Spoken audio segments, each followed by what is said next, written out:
G'day guys, my name is Jaden, welcome back to my channel. I'm at Hongqiao Airport here in Shanghai. Today I'm going to fly China Eastern Airbus A350 in business class from here to Shenzhen Bao'an Airport. Now without further ado, let's go inside. Like many major cities around the world, Shanghai has two airports, Hongqiao and Pudong. Hongqiao is more domestic, Pudong is more international. There are cross-boundary and international flights departing from Hongqiao, but it's rather limited. For example, if you want to go from Shanghai to Hong Kong, China Eastern and Cathay Pacific offer a lot more daily flights from Pudong Airport. We're currently in Terminal 2 where most domestic flights depart from.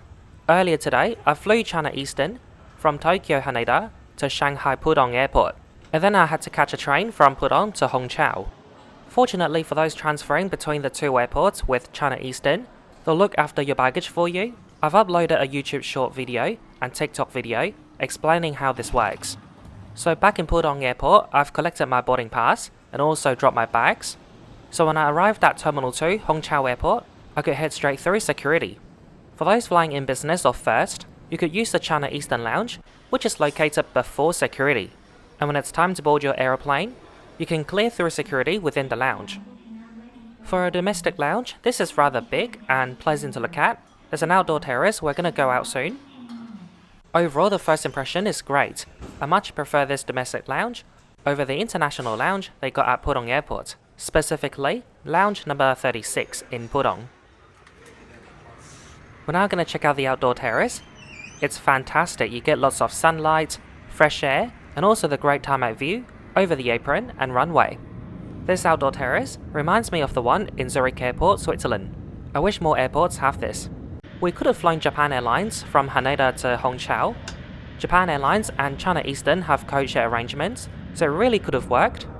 But for ticketing reason, it just didn't work for our itinerary.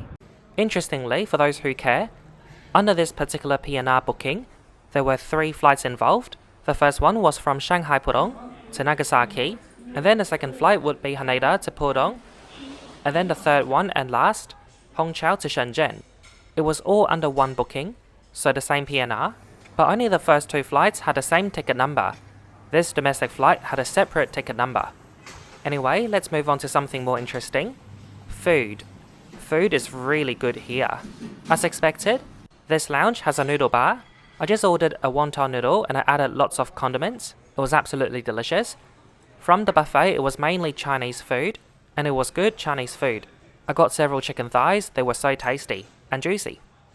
That is so cute.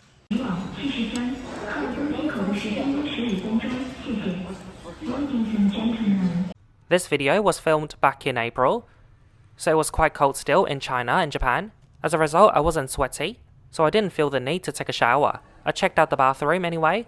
It was quite cool that they got the Japanese bidet toilet technology to wash your bum. You'll also find several toiletry items, including mouthwash. I'm at a bar right now, they've got red and white wine, also a selection of dessert items, and barista coffee. I just ordered a latte.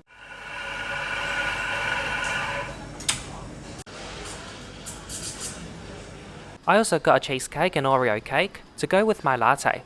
It was surprisingly a very tasty latte, and I was super delighted they got barista coffee. They didn't have this back in Pudong Airport.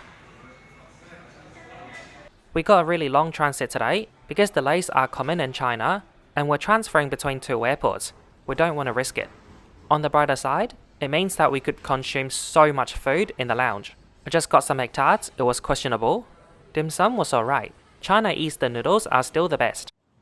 Before long, it's time to board our aircraft. So I just cleared through security within the lounge. In no time we made it to the airside. I believe this is my first time in Hongqiao Airport. I may have come here in 2005, but I don't remember a thing. Hongqiao Terminal 2 is a really nice terminal to walk through. Around China, you got so many new airports, but not all of them are aesthetic. This one is okay. To reach our boarding gate, we need to head downstairs. This is giving bus gate.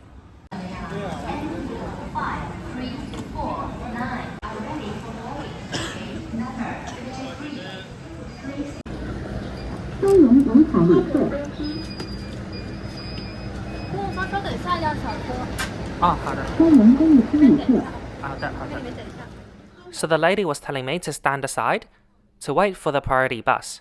It'll be more comfortable than the regular.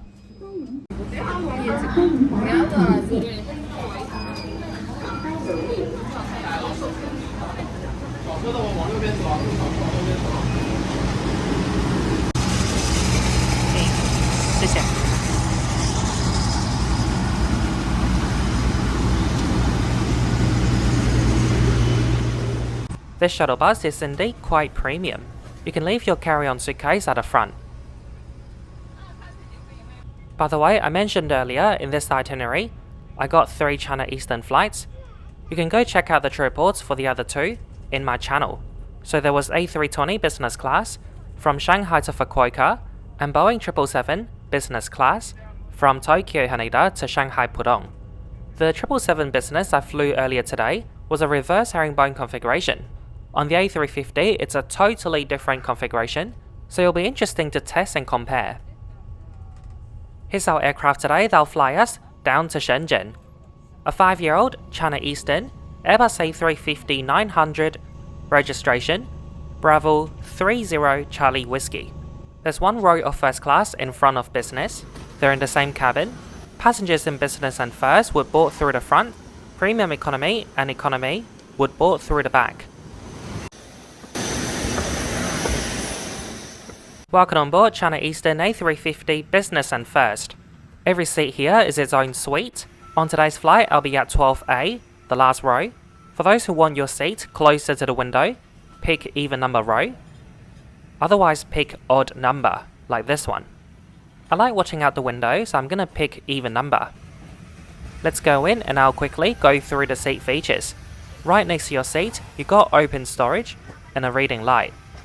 You'll have a hook inside, which is for your headphones, and here's a bottle of water.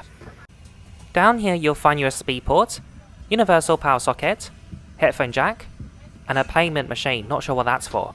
Here's the food and drink list for today's flight, I'll show you in a sec. Overall, it feels great to sit here, it feels spacious, you get a good amount of legroom, and most importantly within your suite, you have a Kahoot. The service has begun in business. We just got a welcome drink and a hot towel. I'm now going to show you the food menu. There's a lot listed here, it's a bit confusing at first. So basically this is the menu for the route, not specifically for this flight. You also need to look what day it is today. It's Sunday, so we're going to get braised abalone with chicken. Here's the drink list in Chinese, English, Korean and Japanese. For wine, you need to ask your cabin crew for today's selection. On this short domestic flight to Shenzhen, flight duration about 2.5 hours, you get pillow and blanket. The pillow is big and fluffy. China Eastern also provide business class guests with newspapers. Sometimes they also got English. Donald Trump made it to the front page. They also give you a pair of slippers. There's still a while to go before we depart. People are still boarding and stretching. So I'm going to show you the in-flight entertainment quickly. Your large TV screen is located and fixed right in front of you. It's touchscreen. However, to touch the TV screen, you have to lean forward a little. Some people might prefer to use the TV remote. You can start watching your favorite TV shows or movies before departure. Admittedly, China Eastern hasn't got the biggest selection out there, but the library is alright. Other than Chinese and Hollywood, you have several non-Chinese and English options too. Here's the in-flight map. It's interactive, you can zoom in and zoom out to wherever you want. China Eastern, Air China and China Southern are the 3 major players in mainland China. You might not be able to see all their wide bodies overseas, but at Hongqiao Airport you'll see it all. This is literally a hub for China Eastern, so you'll see everything from 777 to A350 and C919. China Southern fly 777 from Guangzhou to here. Air China fly 747 from Beijing to here. This is not very common for A350, but at least in business and first, you don't get the traditional window blinds. Instead, you press the button for the blind to come down automatically.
If the sky was clearer today, we'll see the whole Hongqiao Airport and the stunning Shanghai skyline. We're still reaching cruising altitude. I'm just having some me time in my seat, looking at the flight map and also reading the Chinese newspapers. The cockpit crew just switched off the seatbelt sign, so I checked out the lavatory quickly. I like how the floor tiles here aren't generic colours. When you think about China Eastern, it's white, blue and red, but I noticed for their interior design, they like brown and yellow. That applies to their airport lounges, airport shuttle, and also the seats and lavatories on board. When it comes to hot towel, they have no shortage. We just got another one after takeoff. The crew have begun their service at the front rows, so I'm going to take out my tray table. I like those wooden tables, they look beautiful. So they're coming around the cabin for a full bar service. They're also going to give out some snacks. For drinks, it's a rather large selection. There's wine, coffee, tea, Chinese and Western tea, soft drinks and juice. I ordered a San Pellegrino sparkling water. I like how they give you the whole bottle. And black Chinese tea, pu'er specifically. Pu'er or chrysanthemum are my go-to Chinese tea. Our meal has arrived. They serve everything on a tray, which I don't mind for this short haul flight. In fact, I actually prefer this, so we get more time to nap. So on the tray for starter, we got fresh fruit. Here's a Chinese appetizer with baby corn, cherry tomato, and baby octopus. There's a bread roll. On the left hand side, it's a sour vegetable. It's a condiment for your rice. I have a Cantonese tongue, I prefer savoury, so I don't like that. For today's main course selection, they are all some kind of meat with rice. So there's a fish with rice or beef with rice. Those two are available throughout the week. And for Sunday, they got chicken and abalone on rice. Today I went for the Sunday special.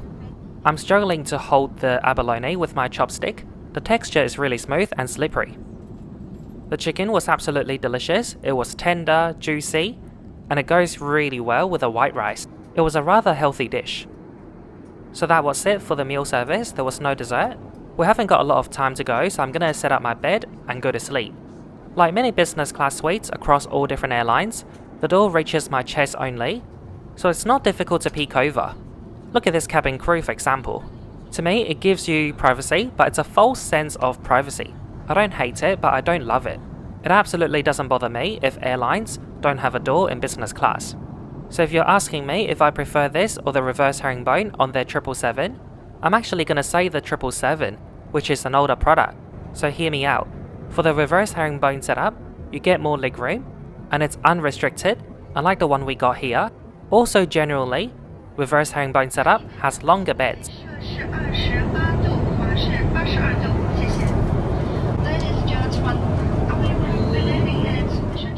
I just had a really good nap, so despite the fact that I do prefer the reverse herringbone, I don't mind this at all, and I totally understand some travellers, in fact most travellers would prefer this configuration because it faces forward and you get a door. So we're landing soon, so we gotta open up the door and also put a seat upright. That was a really much needed nap. And it's a really nice touch, they give you a hot towel again, just before landing, so I can freshen up from my nap. Our cabin crew today are fantastic. They do so much for their passengers to make them happy. For example, the gentleman next to me across the aisle, he slept through most of the flight and skipped the meal service. He now feels hungry and wanted food. So during the descent, the crew quickly gave him the fruit platter and also a takeaway beverage. If we're flying on a Western airline today, the crew aren't gonna give a damn. And now I'm gonna formally conclude this trip report right here, right now. As I said, the crew fantastic, they care so much about their passengers. When I finished my bottle of San Pellegrino, the crew gave me a new bottle without having me to ask. They started and concluded the food service so quickly, so we got time to nap. The food today was delicious. It didn't bother me too much that there wasn't dessert, but I would have appreciated some ice cream. I guess the fruit platter was a dessert. As for the seat on board this A350, it was comfortable. You get good privacy and spaciousness. The bed was comfortable.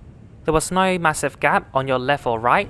So even though when I moved around a lot during my sleep, my legs didn't fall through any weird gaps. That being said, overall, I believe China Eastern reverse herringbone have longer beds. Overall today, considering how this was only a short haul flight, it was a fantastic and great experience. And the fact that I had a nap, it really felt like a long haul flight, and I really enjoyed this afternoon flight. Thank you so much for watching my video today. So that's it for the conclusion. Please don't forget to like, comment and share. Most importantly, if you're new to my channel, I'm so glad you made it here. Now I would really appreciate if you click the subscribe and bell button, because every week I got a new video like this one, so I don't want you to miss out. And I also appreciate your subscription and viewership. At the end of today's video, I'll show you a vlog, but it's not a vlog of Shenzhen or Shanghai. Instead, it's Dallas-Fort Worth vlog part 2. So for DFW vlog part 1, you'll find it in my Cathay trip report, the inaugural flight I took from Hong Kong to Dallas. Today I'll do part 2, there will also be a part 3 next week.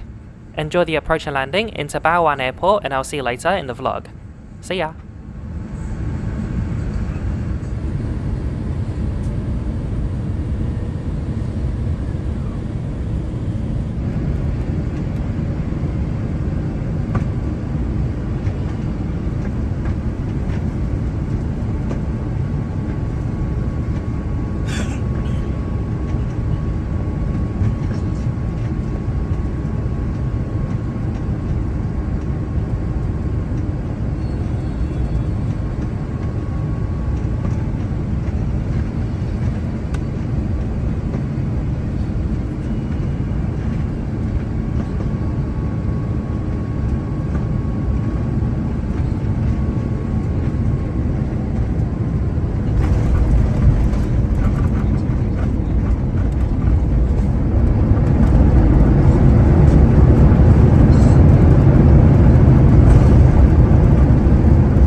Welcome to Dallas, Texas. I'm staying at the Holiday Inn Express in Irving, not too far from the airport. This trip was also back in April. In the morning, I had free breakfast downstairs.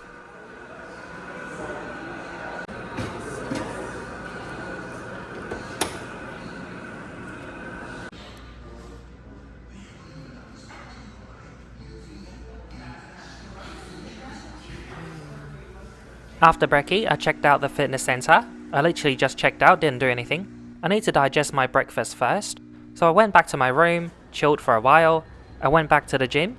Unfortunately, it was full, so I can't do anything. And then in the late morning, I hang out with my friend, who's from Dallas. We're gonna catch up for a drink.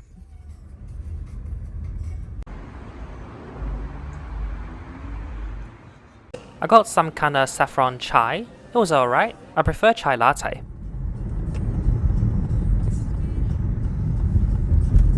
The Fort Worth side is different.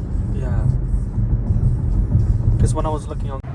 I just got back to Holiday Inn, checked out the swimming pool. It was really tiny. Good to get some sunshine though.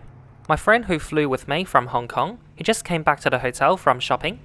We're now gonna catch an Uber to the nearby train station. We're gonna go to Fort Worth. Unfortunately, in America, including Texas, public transport isn't great.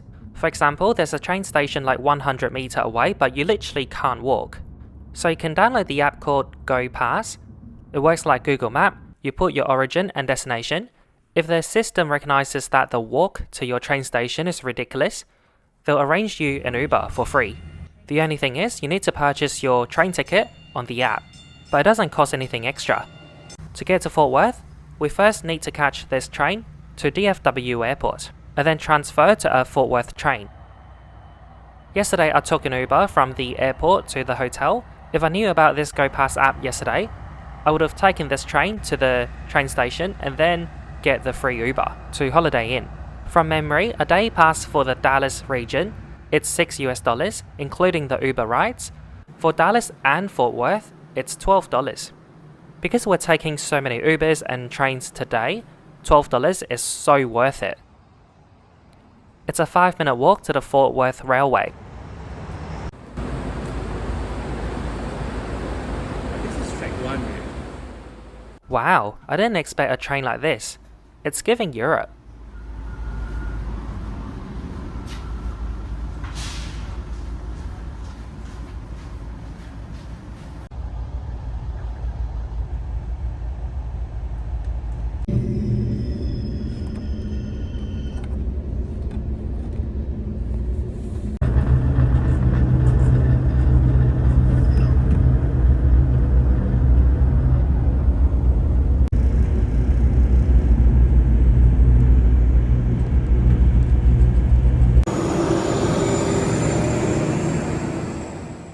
So our first destination in Fort Worth is the stockyard. We just got off the train. We're now going to transfer onto a local bus, just a few minutes away from the stockyard.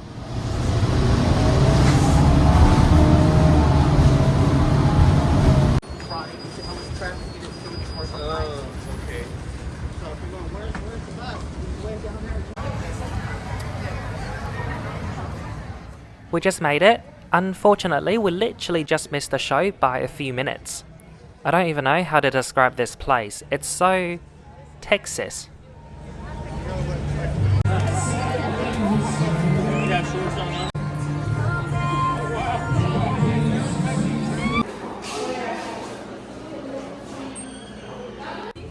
It's free to go onto the platform to look at those cows.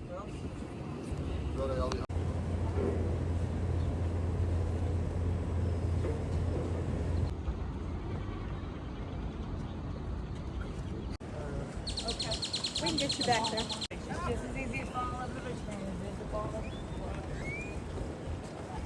That's the stuff. After Stockyards, we're gonna go to Fort Worth downtown.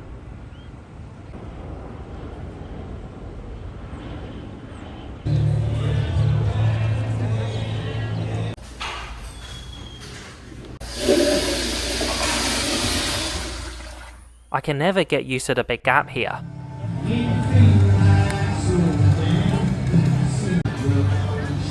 Maybe we can go into the blue alley.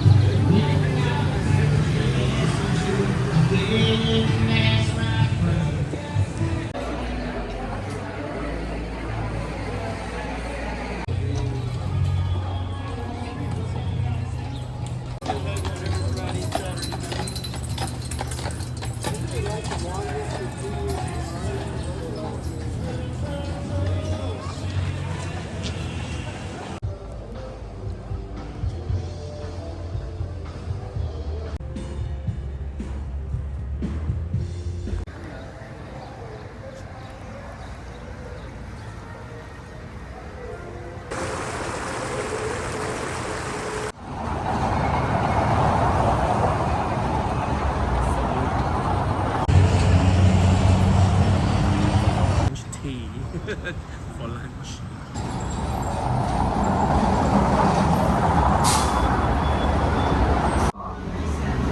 Name the 21st. Doesn't update so regularly. Howdy from Fort Worth downtown. We literally came here with no purpose, we're just gonna walk around.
We're now walking down one of the main roads here. It's so pretty. I like the red bricks on the road and also pedestrian walkway.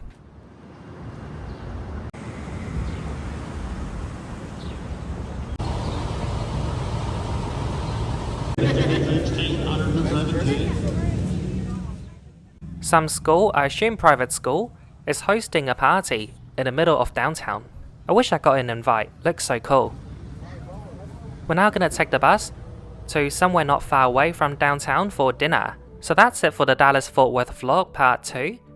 Part 3 would be available next week, along with a Thai Airways trip report. Thank you so much for watching, and a big shout out to all my patrons for your contribution to my channel. It's greatly appreciated, and I can't wait to see you all next week. Bye!